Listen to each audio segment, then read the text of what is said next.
E aí? Oi, Tudo bom? Fernandinha! Boa tarde!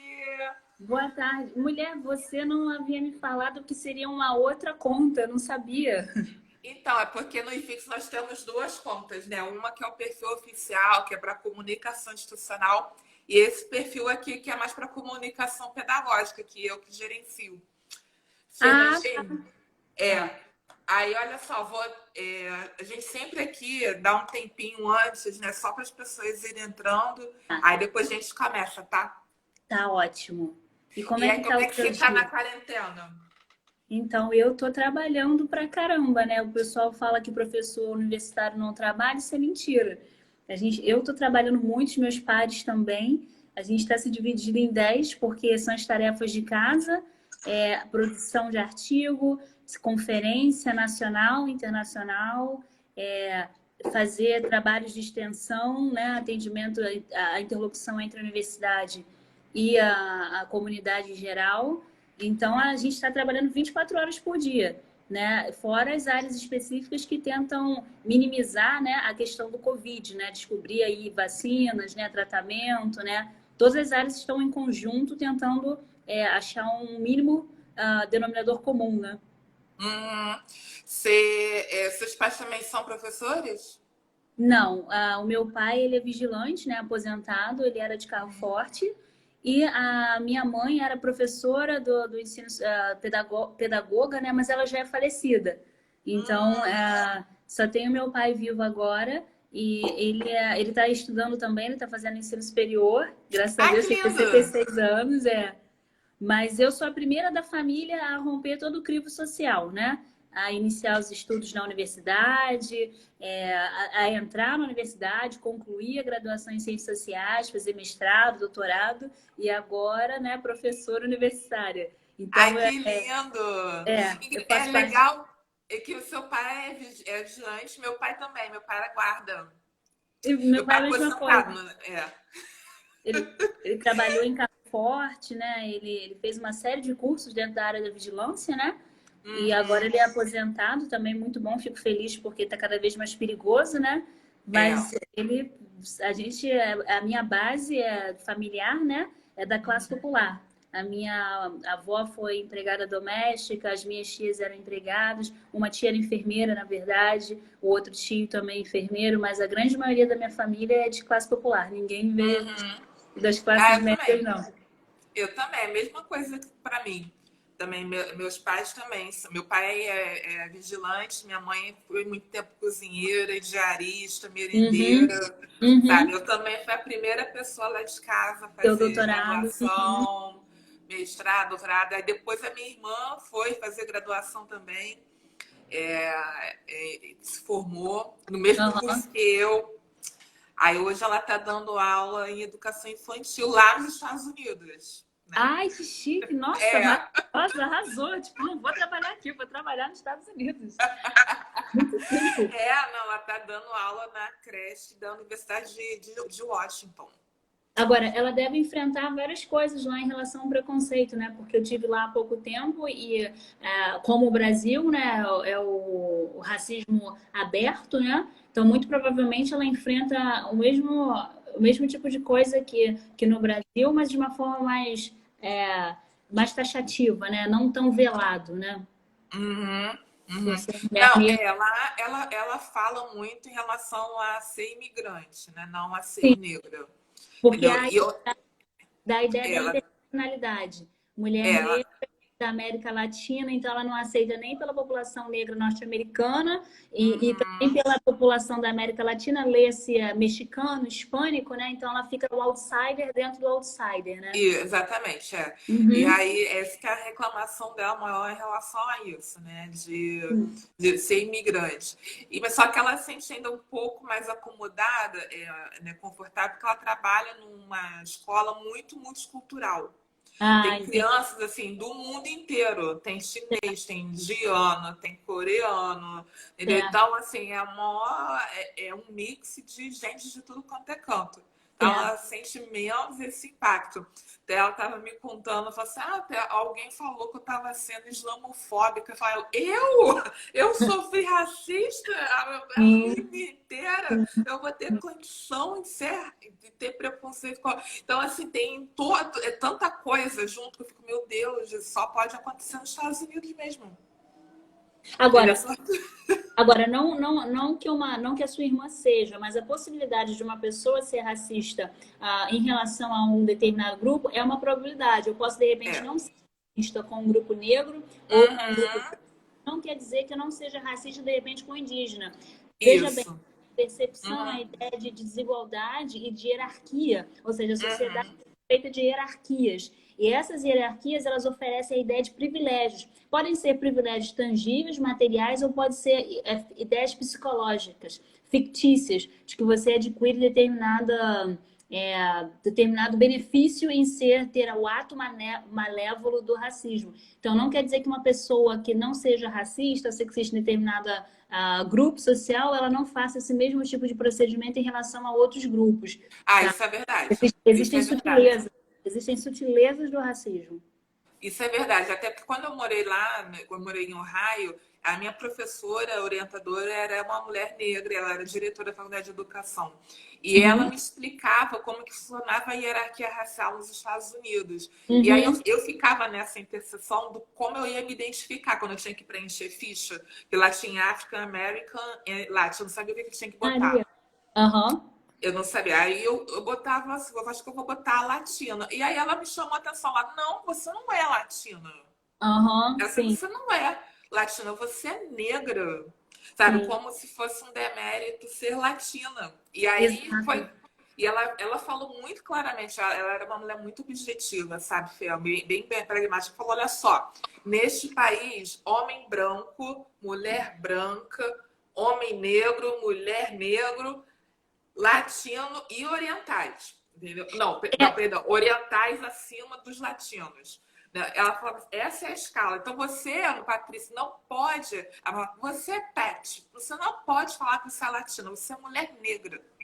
Mas aí depende do estado. Por exemplo, eu fui para Wisconsin e a minha experiência foi bem diferente dentro do grupo da comunidade negra, né? Então, tanto as classes populares quanto as classes médias, elas tinham as classes populares e médias negras da comunidade negra, elas tinham um tratamento diferenciado quando elas descobriram que eu era latina. Então, não existia essa ideia de equidade. Então, eu caía no grau da negritude justamente por ser oriunda da América Latina. E quando eu falava Brasil, era a ideia de carnaval, samba, bagunça e corrupção. Então, não fazia um descolamento direto entre uma mulher negra e uma mulher negra da América Latina. Muito pelo contrário. Era uma leitura Nossa! de não direitos e de não participação na luta, e até eu percebi essa ideia de um certo imperialismo por parte de alguns percentuais da comunidade negra. Eu tive acesso às classes populares da parte norte dos Estados Unidos, tive acesso também às camadas médias e altas das mulheres negras especificamente, e o fator, a questão de ser latina me colocava numa posição da base da pirâmide, não havia uma inclusão completa. Justamente começava essa petição em relação ao idioma, a fala muito bem articulada, a pronúncia. Então você conseguia observar ali uma tentativa de rebaixamento por ser oriunda da América Latina e do Brasil. Então toda essa ideia de latinidade, de corpo, de beleza, eram associados a uma mulher negra da América Latina. Então, essa ideia de uma perspectiva feminista negra universal, ela não acontecia, especificamente no quadro de Milwaukee, né, de Wisconsin, que é o estado mais segregado dos Estados Unidos. Então, Nossa, que tive experiência... interessante essa Não, experiência, porque assim, eu morei em Ohio, né? E lá Ohio é tem um uma estado, cidade negra maior. é um estado branco. Lá, na época que eu estudava, era 67% de brancos. E ela Sim. reclamava muito da baixa representatividade de negros em alguns espaços de prestígio social. E até eu, respeitosamente, ria por dentro do como ela falava isso, porque ela falou, nossa, ela não conhece a minha universidade. Né? Porque o reitor da Universidade de Ohio, na minha época, era um homem negro, ela era diretora da Faculdade de Educação, uma mulher negra. E aqui a gente não tem essas experiências. Eu não vi, até hoje, na UFRJ, salvo engano, um diretor de unidade negro. E não sei se eu vou ver uma O reitora ou um NEP, reitor o negro. NEPDH, o meu diretor é negro.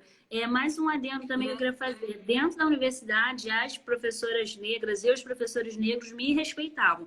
No dia a dia, conversando com pessoas ou indo em casa onde tinha a classe popular e a classe média, e na conversa em festas, aí eu já percebi essa tentativa de rebaixamento. Então, não existe uma unidade da comunidade negra.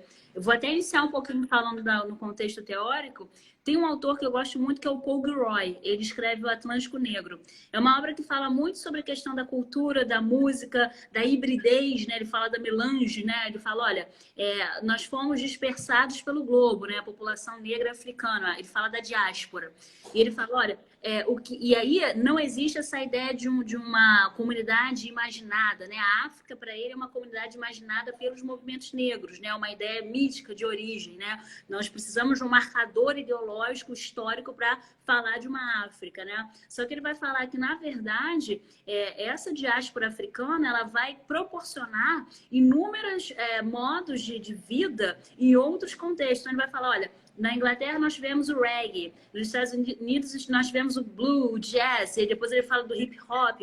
Na América Latina a gente tem o samba, mas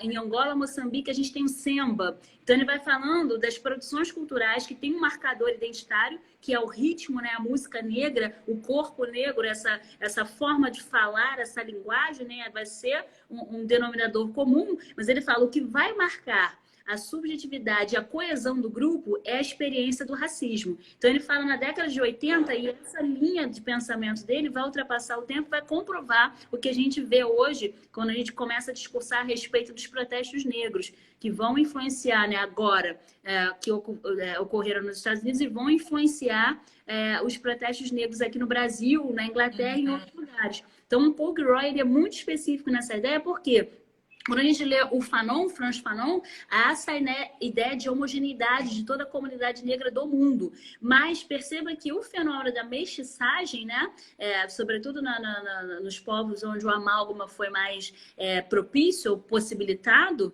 essa linguagem, essa experiência escravocrata da empresa colonizadora, e aí essas leituras de identidade racial de uma matriz negra, segundo Fanon, vai criar a ideia que existe uma comunidade negra em todo o mundo que é muito bem articulada e que todos podem fazer parte dessa militância negra. De fato, todos podem. Mas o Paul Gilroy ele quebra um pouco dessa análise quando ele traz que cada país do mundo onde houve uma diáspora africana produziu algo relativo à cultura africana, mas não existe um diálogo completo entre todas as culturas africanas do mundo, o que vai unificar todos os povos do mundo oriundos da diáspora africana, para ele, a experiência da escravidão.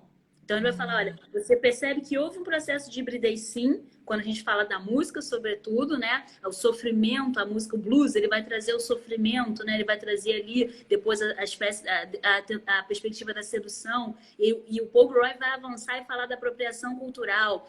Ele fala muito do Elvis Presley também, que consumiu a música negra, mas foi aclamado pelo público branco, né? Então, aquela produção negra se tornou uma produção branca. Então, ele vai falar que são caminhos que divergem, são caminhos de disputa. Ele vai entender a cultura enquanto um campo de disputa e um campo político também. Um exemplo bem legal, um pouquinho da nossa época, é a Christina Aguilera e a Britney Spears. Para quem gosta da música, eu lembro que elas eram um produto da indústria americana, onde se colocavam as meninas loiras, né, com roupinha de hip hop, mas não tinha toda uma coisa, uma convergência com negritude.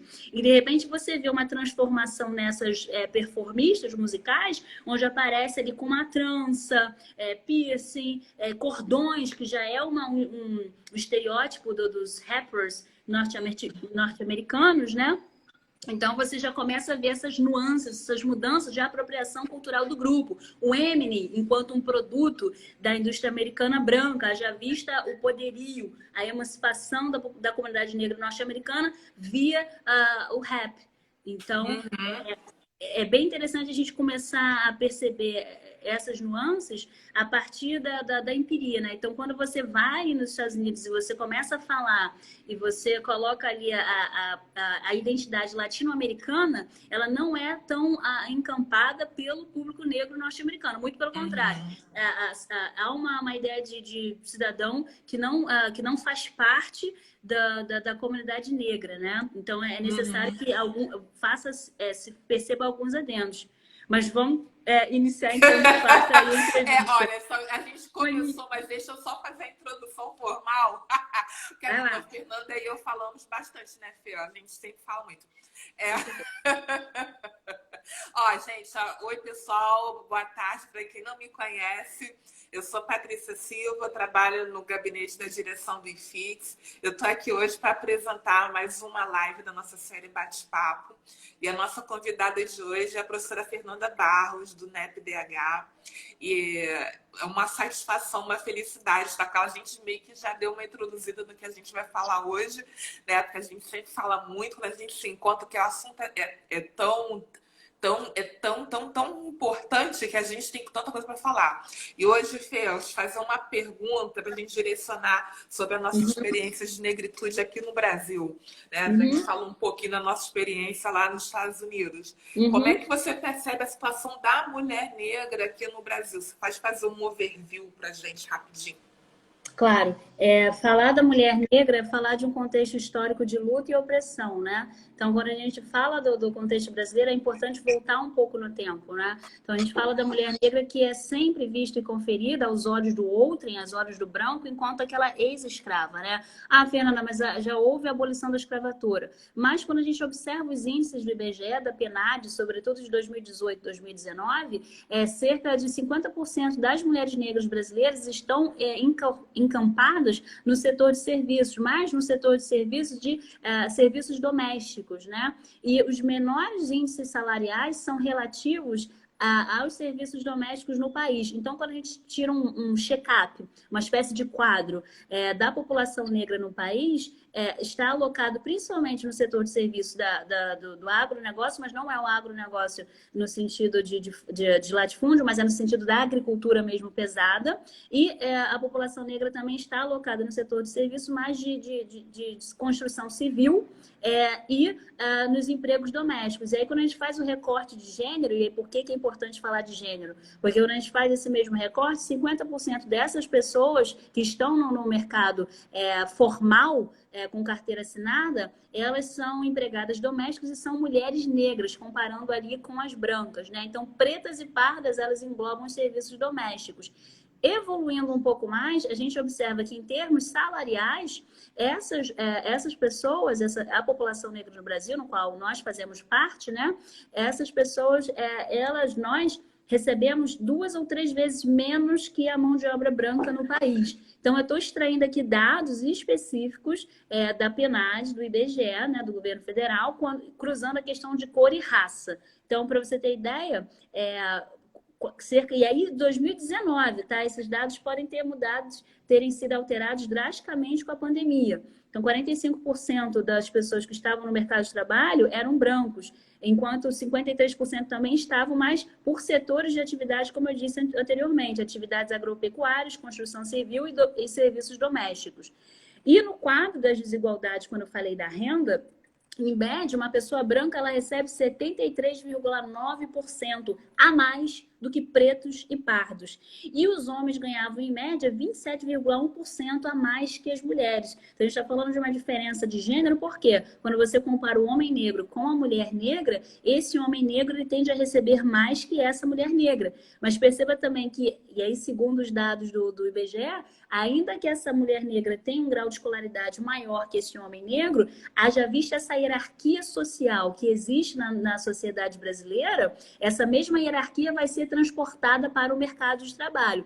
Tem um autor que eu gosto muito, que fala sobre isso, é o Carlos Rasenbalg. Tem um pessoal da nossa militância negra. Ele vai fazer um estudo muito interessante, onde ele vai, na década de 80, já importar esses dados produzidos pelo IBGE e vai fazer uma comparação entre grupos pauperizados, e eles falam brancos e não brancos. Naquele momento, ele não tinha a definição de pretos e pardos e brancos, né? e outras etnias, asiáticos, enfim, amarelos, né?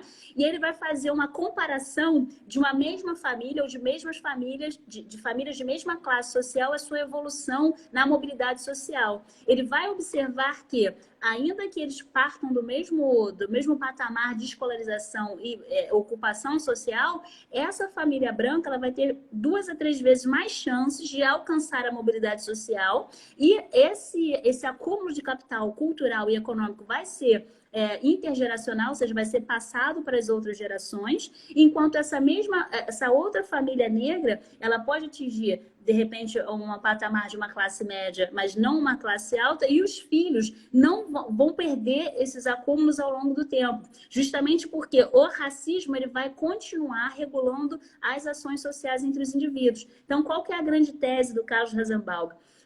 Ou seja, o mercado de trabalho, ele importa as mesmas perspectivas que balizam a sociedade. Então, se a sociedade tem escalas hierárquicas, ou seja, o velho sobre o novo, né? A mulher sobre o homem, né? O branco sobre o negro.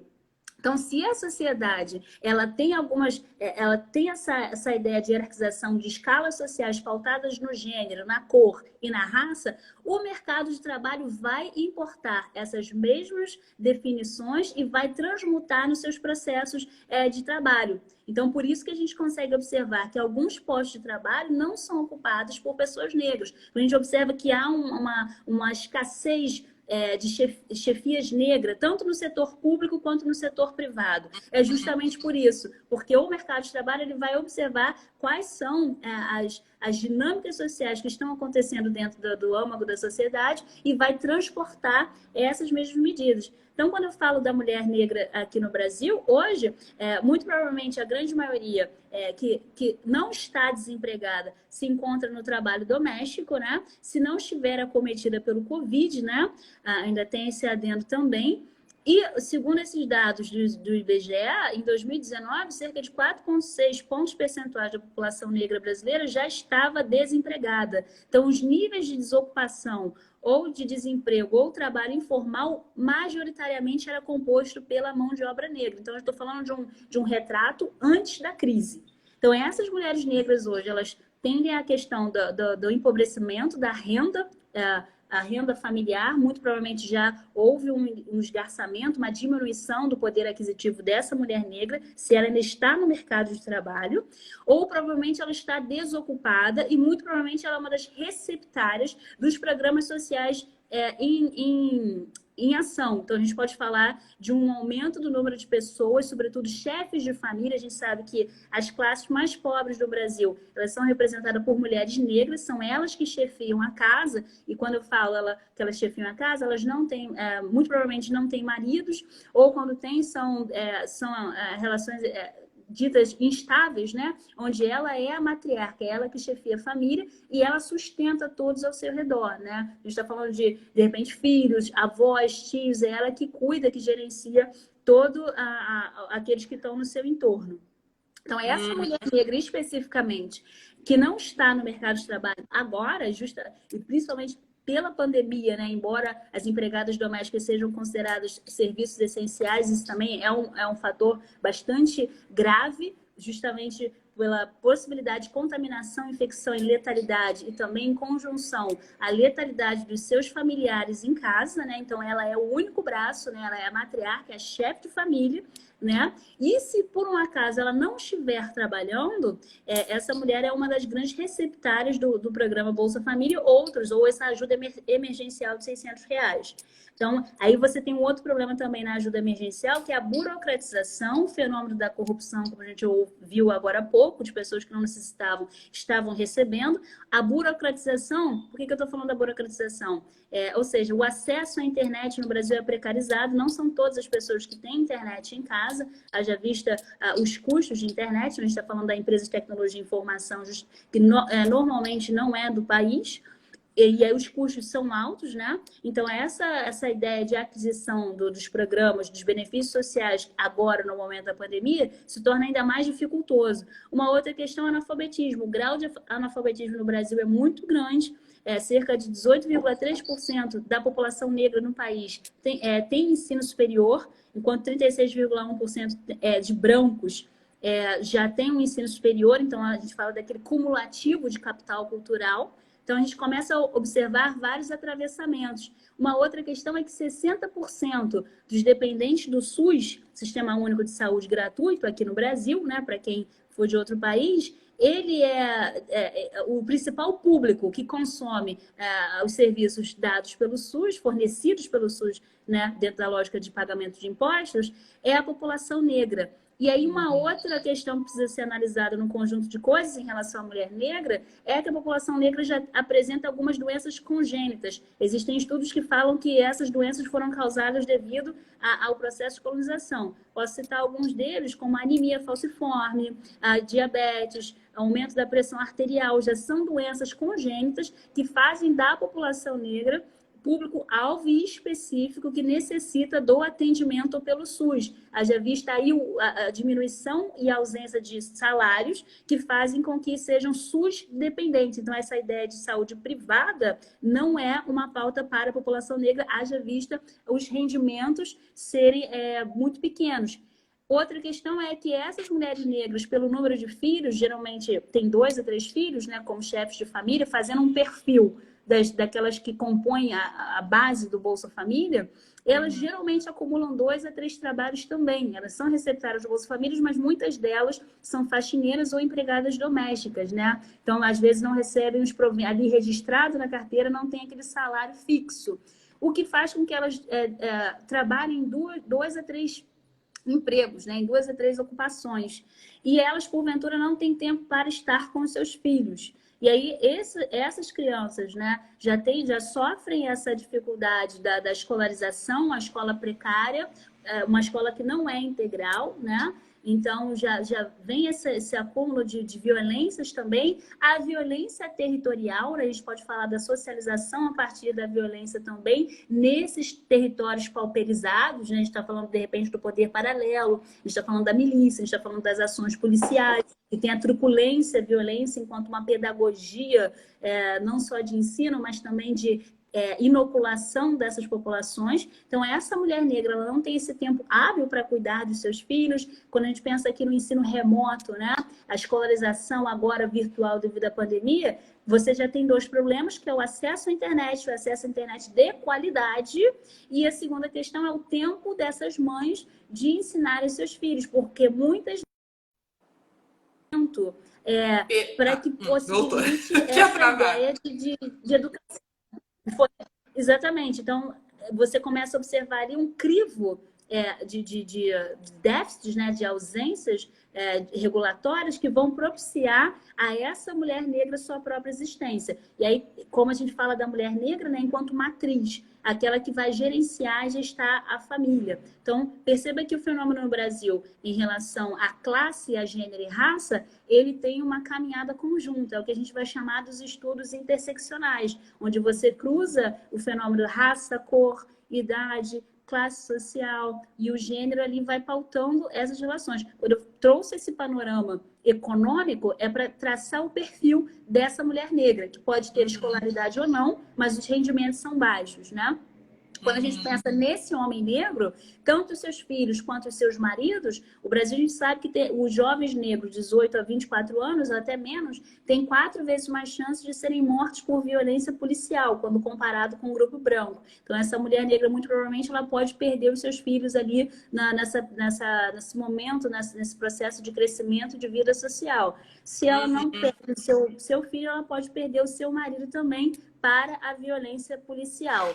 E aí, nesses mesmos processos, a gente pensa na perspectiva do lockdown, né, impossibilidade de saída, e, enfim, essas pessoas elas têm que sair para trabalhar, né? Então, o lockdown também entra numa ideia de militarização, de potencialidade da própria segurança pública, né? Uma legalidade da segurança pública no que a gente chama de estado de exceção. O que é o estado de exceção? Existe o Estado democrático de direito, ou seja, você tem ali a Constituição salvaguardando tanto brancos, negros, indígenas, asiáticos, amarelos, enfim, todos, né, que participam, que são considerados os nacionais. Então, todas as prerrogativas legais ali circunscritas no Código Penal, na Constituição, mas você também tem o estado de exceção convivendo com o Estado Democrático de Direito. É quando eu faço a supressão de direitos fundamentais em relação a determinados grupos. Então, o que eu estou falando? Alguns grupos vão ter a ideia do ir e vir, sem nenhum problema, sem nenhuma restrição,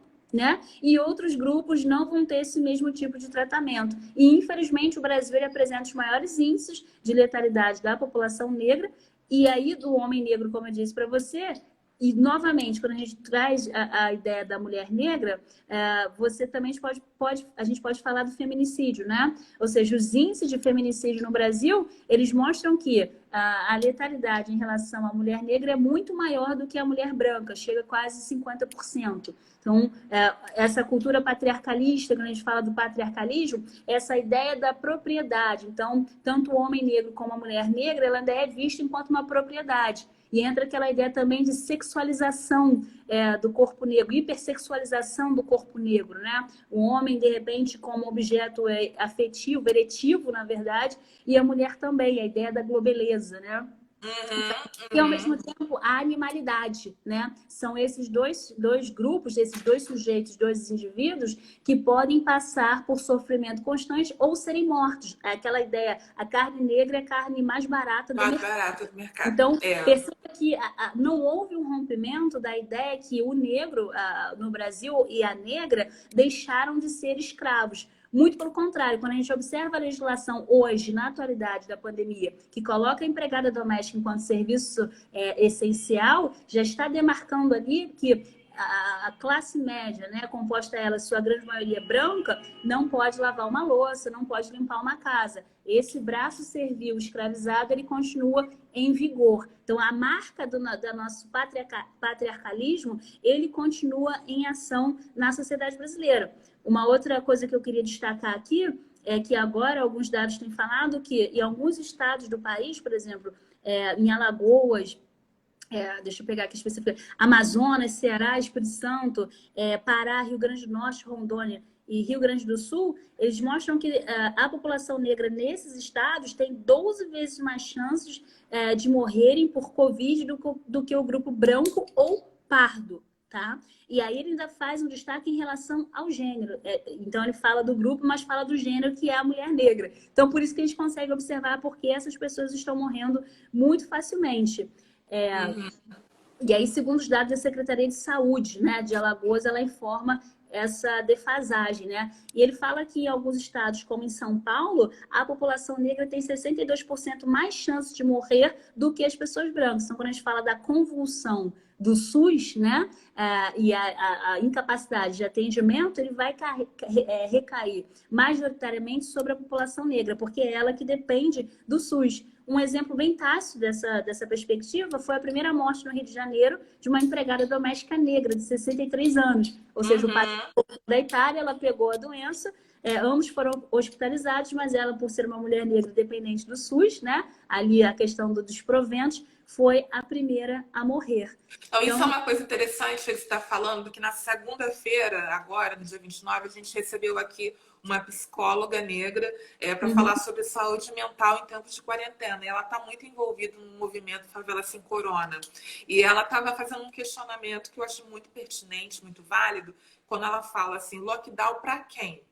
Né? Porque as campanhas de isolamento, elas estão focando pessoas de classe média, elas não estão focando pessoas de origem popular, né? Que as pessoas de classe popular, elas não têm conforto em casa para se manterem por tempo indeterminado, como a classe média tem, ela não tem capacidade de distração, elementos e recursos na sua casa que possam se distrair para fazer curso de coreano, curso de caligrafia. E aí, além de se preocupar com a saúde financeira de manutenção da própria família, elas têm ainda o sofrimento mental. Né? A saúde mental ainda vai para o espaço por conta disso. Sim. Achei muito, muito pertinente a fala dela.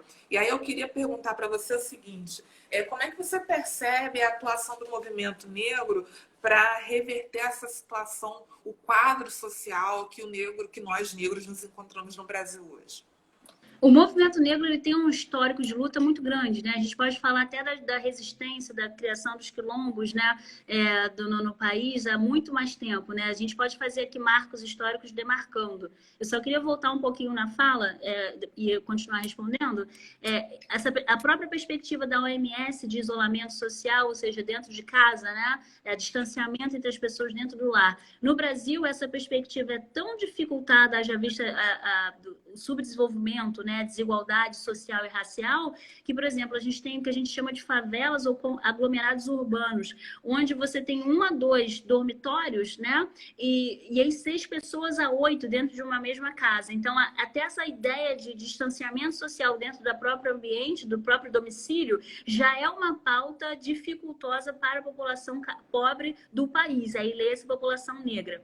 Então, perceba que, além do componente da pandemia evidenciar uma episteme, uma letalidade mundial, mas, sobretudo, nos países subdesenvolvidos, e que não há um arranjo, um ordenamento, uma engenharia social para trabalhar na segurança, na vida, né, em prol da vida enquanto direito humano, essas causalidades vão potencializando a letalidade ou a mortalidade da população. Então, sobretudo a população negra, como a gente disse anteriormente.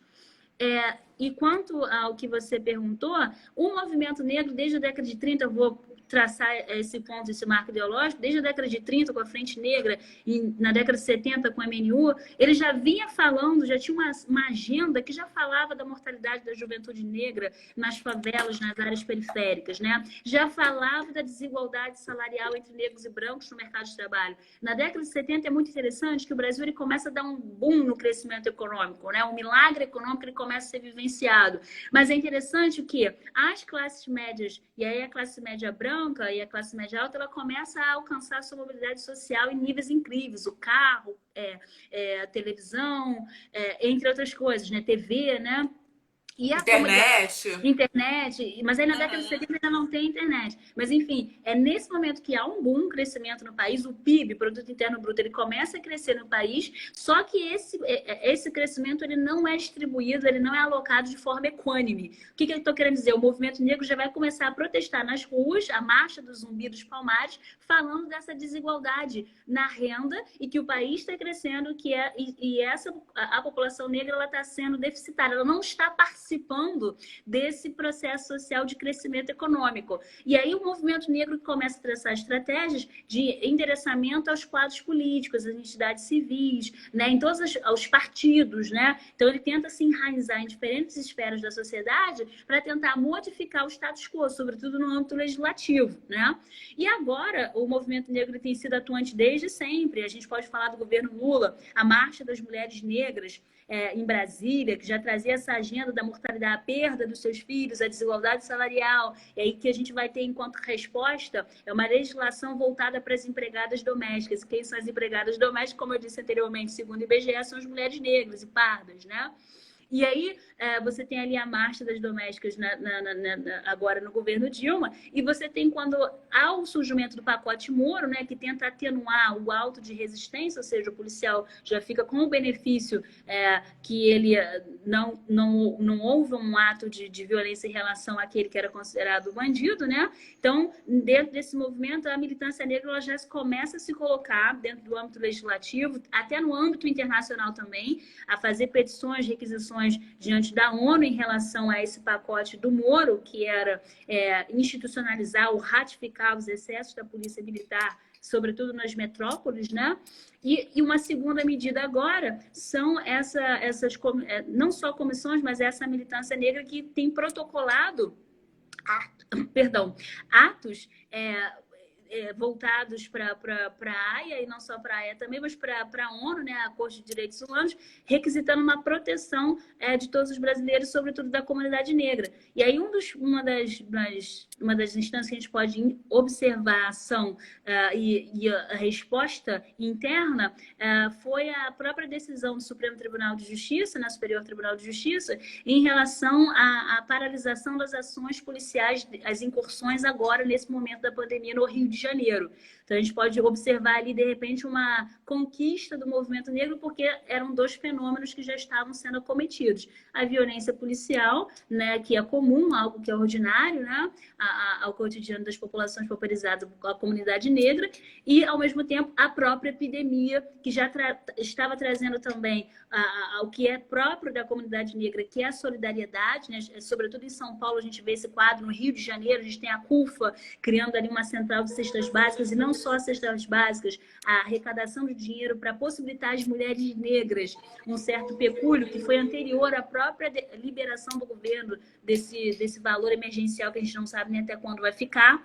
Em Paraisópolis, especificamente, a gente tem a comunidade negra agindo ali, fazendo cursos com o SAMU para atendimento de pessoas que possivelmente poderiam ter sido infectadas pelo Covid ou com outras doenças que as impossibilitaria de um atendimento rápido nos hospitais. Então, treinamento para ataque cardíaco. Então, estamos fazendo várias coisas relativas a pronto-socorro que contornaria a grande problemática que agora a gente tem convivido, que é a pandemia, né? Então, a gente tem a ação direta do movimento negro até os dias de hoje. A gente, de repente, vê agora os protestos negros nas grandes cidades, vidas negras importam, mas o movimento já tem falado, o movimento negro tem falado disso há muito mais tempo. Há muito tempo, mais tempo. Agora, é interessante que me parece que a sociedade brasileira e a luta agora, uma das pautas que até o Angela Davis sempre falou, o antirracismo, tem produzido, sobretudo na sociedade e na população branca, Siddhartha, um maior entendimento, né? Um maior, não só entendimento, mas percebido que a luta é contínua. Saíram dados agora do Poder 360, uma espécie de ONG que faz mensuração, e ela fez uma sondagem entre os grupos e percebeu que 76% dos brasileiros acreditam que existe preconceito no país, apenas 12% entende que não. Então, perceba que a pandemia ela tem visibilizado algumas questões que foram invisibilizadas. Então, a questão da mulher, a violência, os números de violência doméstica têm crescido acirradamente, a condição das empregadas domésticas com a morte desse menininho que por displicência da patroa, né? Então, todas essas, não só displicência, mas a gente pode colocar outras coisas, né, dentro disso. Mas todos esses fenômenos têm chamado a atenção para a sociedade para algo que a comunidade negra sofre desde os seus primórdios, né? Então, existe uma visibilidade maior dentro da potencialidade, da letalidade da epidemia. Então, por as pessoas estarem mais em casa, com acesso à informação e refletindo sobre os seus papéis sociais, sobre o conjunto, a estrutura, né? Como a sociedade tem se estruturado e como a sociedade brasileira ainda é tradicional, patriarcalista, como ela ainda tem algumas questões que precisam ser diluídas, né? E, sobretudo, num status quo extremamente conservador, onde não há mais o impedimento de ser racista e colocar o seu racismo para fora, né? Haja visto esses grupos que têm se manifestado até com saudosismo e até com uma petição em relação ao nazismo, aos skinheads, né? Então, todas essas bandeiras que têm se erguido na sociedade têm causado medo e, ao mesmo tempo, o princípio de uma luta antirracista, né? O entendimento que existem desigualdades e essas desigualdades são pautadas por marcadores identitários quanto à raça, classe, gênero e afins. E a sexualidade, né? Ou seja, se a gente fala de uma violência relativa à mulher negra, você pode fazer essa mesma leitura sobre o grupo LGBTQI+. Porque essa mesma associação em relação ao corpo negro, ela também é feita em relação ao grupo que eu mencionei anteriormente. Então, se existe a violência contra a mulher, essas mesmas associações vão ser feitas a essas derivações sexuais que também se mesclam ao conjunto do feminino negro. E da mesma forma, se existe uma masculinidade negra, essa mesma leitura vai possibilitar que violências sejam exercidas sobre esses corpos. Não, até é importante ter você falar da masculinidade negra, né? Porque a gente acaba, né, as mulheres negras, né, focando na questão da feminilidade negra. E quando eu conversei contigo para a gente fazer essa live, eu pensei exatamente nisso. E aí eu convidei o Daniel Campos para fazer uma live com a gente semana que vem sobre masculinidades negras, né? Que é importante também. E aí, Fê, eu vou querer fazer uma pergunta que daqui a pouco o nosso tempo já vai expirar. Nossa, rápido. Passa rápido, porque a gente fala Aham. bastante, a gente adora falar uma com a outra, eu adoro. Eu também. Como é que você percebe a atuação da universidade no combate ao racismo e especialmente nessa atenção à discriminação sofrida por nós mulheres negras? A universidade ela tem um papel fundamental, né? Se é a universidade é um local do saber, do conhecimento, das verdades de fato, né? Não de achismos, não de juízos de valor, mas juízos de fato. Então, a universidade ela tem um papel extremamente fundamental. A universidade ela tem sofrido um processo de enegrecimento ainda muito paulatino, com a entrada dos cotistas raciais, sociais também, mas os cotistas raciais, com a construção de coletivos, trazendo a agenda e suas demandas. Né? A gente sabe que a Universidade Brasileira, na sua construção na década de 60, ela é voltada para a classe média alta, e no momento da ditadura, que precisava de uma mão de obra mais capacitada e qualificada, ela foi construída para um determinado grupo, né? Uma perspectiva de criação de uma elite, né? De um capital humano altamente fundamental para esse processo de crescimento econômico. Então, a universidade ela começa a sofrer esse remodelamento a partir da experiência da UERJ. Então, quando há o burburinho, há a polêmica das cotas e a sua institucionalização, a sua constitucionalização a partir de 2012, quando o STF ele vota a favor, é que as universidades federais, a UNB já tinha iniciar esse movimento, mas é quando a institucionalização e constitucionalidade das cotas é que as universidades começam a se abrir para a população negra e começam a ouvir também esses coletivos. E ela tem um papel fundamental, sobretudo desse pequeno percentual que se encontra na universidade, de combater o racismo dentro das suas aulas, né? E aí, o que eu estou falando nesse momento especificamente? Do caso de fraudes, né? A gente tem várias fraudes em relação à autodeclaração dentro da universidade e as comissões interétnicas elas têm se mobilizado em prol da justiça, né, daqueles que fenotipicamente são de fato negros, pretos ou pardos, né, e também o conselho universitário tem se movido e tem esse conflito que é vivenciado do lado de fora da universidade, ele tem sido também trazido para dentro dos quadros universitários. Então, a gente tem a atuação de professores negros como eu e outros professores que têm também trazido uma agenda de cursos específicos que falam sobre a questão da raça, a questão do gênero, né? Que falam da questão da classe, da sexualidade. Então, existe toda uma adesão sobretudo dos professores negros em relação à pauta racial. E também essa ideia de propiciar a mobilidade social para os estudantes negros que agora estão dentro da universidade. Então, de tornar esse caminho possível, né? Haja vistas as adversidades que os estudantes negros eles enfrentam todo santo dia. Passagem, xerox, alimentação, emprego. Muitos deles têm que ter, trabalham para... e, ao mesmo tempo, fazem o ensino superior, as faltas, o acesso a livros. Isso eu estou falando da área de humanas. Aí, de repente, se for para outras áreas, como medicina, engenharia, já vão ter outras especificidades. Mas a universidade ela tem um papel fundamental no embate contra o racismo, sobretudo pelo conhecimento, a difusão do conhecimento, a história africana de fato, a história do negro africano no Brasil. E não só isso, na formação de uma população negra capacitada, né?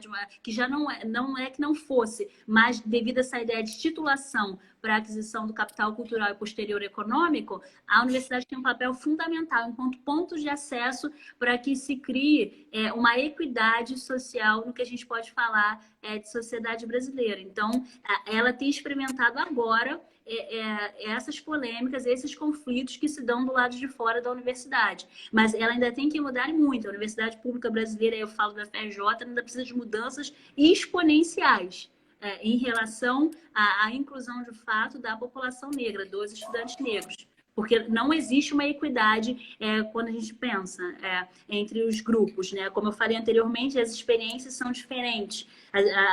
Os processos que acometem o jovem negro e o jovem branco são diferentes. Por exemplo, eu tenho alunos que falam para mim, professora, eu estou vindo hoje, mas amanhã eu não sei se eu vou conseguir vir à aula. E eu pergunto por quê? Olha, porque no meu bairro a violência policial é muito grande, então eu tenho medo de ser atingido em algum momento. Eu ando com a carteirinha do FRJ para que o policial não me mate ou não faça alguma coisa comigo, porque ele tem medo da instituição. Uhum. Então porque nós fomos criados dessa forma, né? Porque sempre a minha mãe ensinava isso pra gente, não é porque minha mãe é paranoica. Porque minha mãe é uma mulher preta que tinha 2 filhas pretas e ela tinha que ensinar isso. A gente aprende a sair na rua com identidade, para a gente ter que provar, para por isso que a gente não é bandido. Sabe? Exato. São experiências únicas que nenhuma pessoa branca passa. Não. Pessoas brancas não passam por isso.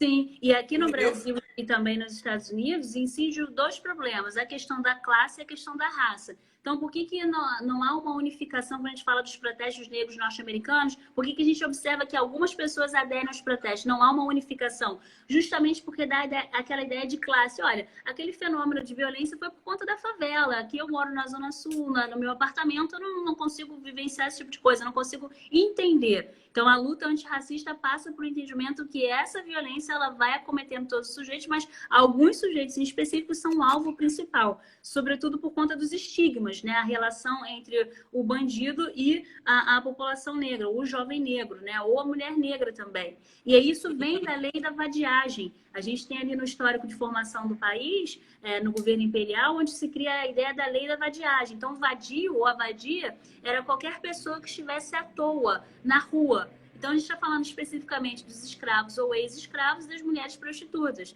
Então, a gente está falando ali dessas mesmas noções que vão se perpetuar no tempo e criar uma memória social, uma narrativa social, onde o grupo negro ele vai ser possivelmente o autor de qualquer infração. A gente tem verdadeiros tratados dentro do pensamento social brasileiro, como Nina Rodrigues, ele vai escrever eu esqueci o nome da obra, mas ele fala da imputação da penalidade, né? Então, ele vai falar que negros e indígenas teriam uma capacidade cognitiva tão pequena que a legislação, o Código Penal, não deveria ser aplicado a eles, porque seriam débeis, né, em sua condição psíquica. E aí ele tenta atenuar a ideia da penalidade em relação ao braço negro. Mas, muito pelo contrário, o Estado, ao longo do tempo, ele vai confeccionar leis e onde ele vai trazer essa ideia de uma estereotipação do possível criminoso. E vai entrar na cultura. Quando eu falo que vai adentrar a cultura, por exemplo, quando eu falo pivete, automaticamente as pessoas vão pensar numa criança, num jovem negro. Você vai pensar num jovem branco de olhos azuis. Então, são essas produções culturais da memória, da narrativa, linguística, que vão legitimar as ações de violência e as experiências de socialização a partir da violência ao grupo negro, ao grupo indígena, né? É o que a gente chama de criminalização da miséria, né? E dos movimentos sociais que levantem, que ergam as suas bandeiras em prol desses grupos, em prol da vida e salvaguarda desses grupos. Por isso a criminalização dos movimentos sociais, ainda que eles estejam lutando pelos direitos humanos básicos. Mas também é importante dizer, Fê, é que é o seguinte, as cotas elas dão conta do ingresso dessas pessoas na universidade, elas não dão conta da saída. Então, se a gente ainda está na produção, e eu entrevistei muitos alunos do programa de Sociologia e Antropologia do IFIX essa semana, que estão dando conta dessa pesquisa, né? Nem sempre o ingresso é proporcional à saída. E aí a gente não sabe qual é o meio do caminho que está impedindo. Até a gente sabe, só que a gente não está nem conseguindo resolver, encontrar formas, estratégias de permanência para essas pessoas, especialmente nas carreiras imperiais, que é medicina, direito e engenharia. Mas a resposta é muito fácil. Quando eu falo que a universidade precisa se aperfeiçoar, quando a gente pensa em assistência estudantil relativa àqueles que são bolsistas raciais ou sociais, eles necessitam de incentivos maiores. Quando eu falo de uma bolsa maior, eu não sei quanto está a bolsa agora. Não sei se é R$400, no meu tempo era 300, enfim. Esses mecanismos de dentro da universidade é que vão possibilitar a permanência desse jovem na universidade e a sua conclusão do curso, né? Então, são essas bolsas referentes ao alojamento. O alojamento estudantil está completamente destruído, né? Está acabado. A gente nunca discute a relação daqueles que moram no alojamento e são pobres, a grande maioria é negra, né? Então, são essas condições que a universidade deveria propiciar que faria com que a permanência desses estudantes fosse menos nociva. E quando a gente fala da conclusão dos seus cursos, o negro tem várias dificuldades para entrar, para continuar e para sair. E o grande problema também é que após, e aí o número diminui, de novo, o número vai diminuindo, por isso que os índices do IBGE mostram cerca de 18,6% de estudantes negros concluídos, né, com a diplomação. o mercado de trabalho, ele também, como eu disse no início, ele vai se comportar a fazer a seleção a partir da raça. Então, ainda que você tenha engenheiros negros, advogados, se não houverem cotas para esse segmento dentro do mercado de trabalho, seja na iniciativa privada ou pública, eles vão ficar quem? Nós vamos ficar subrepresentados. Justamente por isso. Então, a universidade ela precisa se abrir de fato. Quando eu falo dessa abertura, é aumentar. E aí é um grande problema, porque o governo federal agora está enxugando os gastos totais, sobretudo da educação e saúde. A gente já viu que não pode. São as pesquisas feitas aqui dentro do país e fora, mas sobretudo aqui dentro, pelas universidades federais. Então, trazendo alguns insumos, grandes insumos que podem baratear a própria ideia da infecção pelo Covid, né? Desde aparelhos respiratórios, quase a produção da vacina, enfim, são as universidades enquanto centro de pesquisa que estão lutando para que esse quadro seja modificado. Então, quando eu falo que eu vou extrair, vou retirar os insumos para a educação e para a saúde, eu estou falando da letalidade total da população brasileira. E aí, leia-se de passagem, população negra, que é aquela que é mais pauperizada, negra e indígena, né? Eu estou falando dos centros urbanos, estou falando da população negra dos centros urbanos, mas a gente não pode esquecer dos quilombolas, que estão no interior do país, dos ribeirinhos, a gente não pode esquecer da população indígena que está sendo massacrada pelo Covid também, que não tem atendimento nem por parte do Exército, como tinha anteriormente, né? Então, é um somatório de forças, né? A gente não pode esquecer Mato Grosso do Sul, que tem o seu primeiro reitor indígena, né? Fruto das cotas raciais. Então, são várias pautas que precisam ser colocadas na mesa e soluções também para que essa ideia de entrada, a partir da ação afirmativa, ela seja perpetuada, haja sua permanência e conclusão desse público específico. Para você ter ideia, o último ato da educação foi retirar as cotas raciais do mestrado, né? Do mestrado, da pós-graduação, mestrado, doutorado. Olha, a gente está falando de doutores negros, né? Então, são somente doutores negros vão poder atuar em áreas específicas da organização social.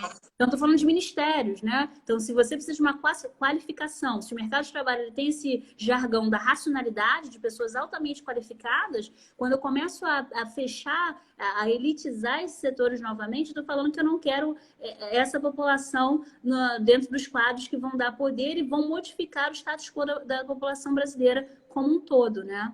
Então é um retorno... Também, né? A gente não tem nem só colocar o problema na mesa, a gente tem que enfrentar com coragem, não só com o discurso, mas com ações, né? Em ações antirracistas de fato, para a gente vencer o problema. A nossa universidade é centenária, é grande, é forte, mas a gente tem problemas reais, né, para enfrentar. Sim. Oi, Vitor! Então, E uma outra coisa que eu queria também que a gente observasse são os quadros governamentais. A gente tem poucos políticos negros eleitos pela própria população. E aí o movimento negro já tinha pautado essa ideia de políticos negros, né? O que eu estou falando? Nós somos mais de 50% da população brasileira e nós não nos entendemos enquanto negros, né? A grande maioria acha que é branco, mas quando vai lá fora entende que é preto, né? Então, qual o grande problema? Isso se dá no sistema eleitoral. Eu não voto em preto, eu não consigo enxergar que aquele candidato ou candidata negra vá modificar as coisas. E terminando a minha fala, a grande modificação aconteceu com a eleição da Marielle Franco, onde a população aqui do Rio de Janeiro entendeu que precisava de um representante dentro da casa parlamentar. Ou seja, a Demos, o povo entendeu que a Polis, ou seja, a LERJ, era o ponto ápice onde a legislação, as coisas poderiam mudar em relação à população de favela, população de comunidade. Então, quando há esse movimento... Oi.